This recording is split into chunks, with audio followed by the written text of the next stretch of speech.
Hello hello hello, my name is Aamir. Welcome back to the new video. और आज हमने फिर से रोटेशनल मोशन का क्वेश्चन लिया हुआ है। ये क्वेश्चन AIPMT 2003 में आया हुआ, मतलब नीट प्रीवियस ईयर क्वेश्चन है।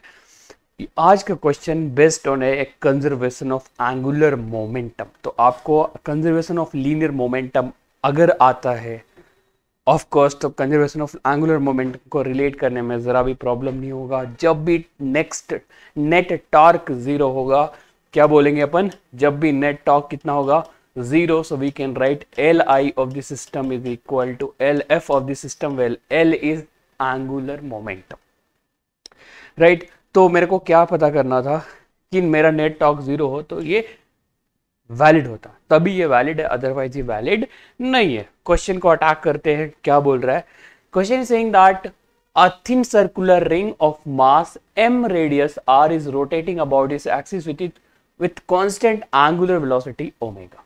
ठीक, एक रिंग है, वो इसके अलोंग घूम रहा है विथ ओमेगा, तो इनिशियल एंगुलर मोमेंटम Li होगा, वो होगा I ओमेगा। क्योंकि रिंग है, मास दिया हुआ है, रेडियस दिया हुआ है, तो अपन I की वैल्यू लिख सकते हैं mr² इंटू ओमेगा। ये आया इनिशियल एंगुलर मोमेंटम। आगे क्वेश्चन बोल रहा है कि 4 object each of mass m are kept gently. This word is very important, gently या वेरी केयरफुली। ये डिफाइन करता है कि हमने कोई टॉर्क सप्लाई नहीं किया, हमारा टॉर्क कुछ भी नहीं है, राइट।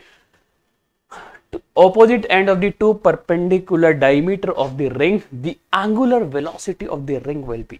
पहले angular velocity ओमेगा था, अब 4 छोटे छोटे इक्वल मासेस को ऑपोजिट डायमीटर पे रखा गया, परपेंडिकुलर डायमीटर पे, तो अब कितना होगा एंगुलर वेलोसिटी।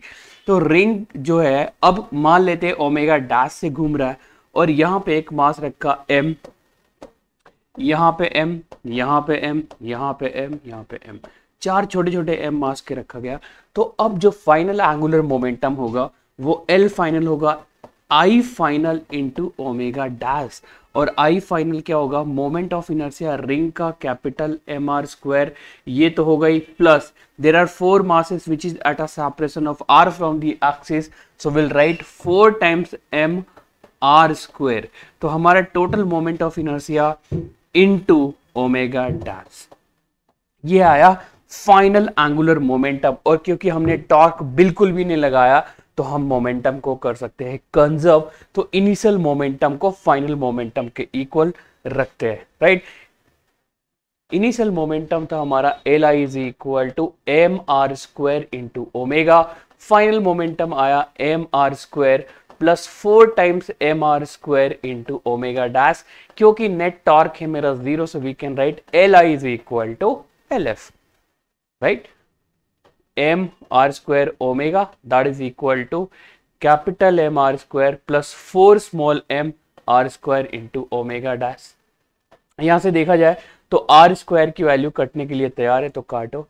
इधर बचा कैपिटल M इंटू ओमेगा, इधर बचा capital M plus 4 times small m into omega dash. तो ओमेगा डैश की value I capital M omega by capital M plus 4 small m। This is value of final angular velocity. Hope आपको समझ में आया कैसे हमने कैलकुलेट किया। तो अगर चेक करें तो ऑप्शन 1 तो बिल्कुल नहीं है, ऑप्शन B बिल्कुल है, ऑप्शन C नहीं है, D नहीं है। कौन सा ऑप्शन हमारा मैच किया था? M omega by M plus 4m। Check करो, m omega by m plus 4m। This is the answer of the question. हमने कुछ नहीं किया, बहुत जेंटली रखा था। इससे मेरे को समझ में आया कि नेट टॉर्क 0 है। एक बार नेट टॉर्क 0 हुआ तो हम कंजर्वेशन ऑफ एंगुलर मोमेंटम लगा दिए, right, and we got the answer, right. So thank you so much guys. आज का क्वेश्चन बिल्कुल अलग था जो हमने लास्ट टाइम लिए हुए थे। सो क्वेश्चन हमेशा based on simple basic theory, basic concept पे रहेगा। आपको बेसिक फंडामेंटल पे फोकस करना, राइट। नीट के क्वेश्चन कहीं आसमान से नहीं टपकते, आपके ही नोटबुक से उठ के जाते हैं, right. So thank you so much guys for being part of this. Thank you, take care.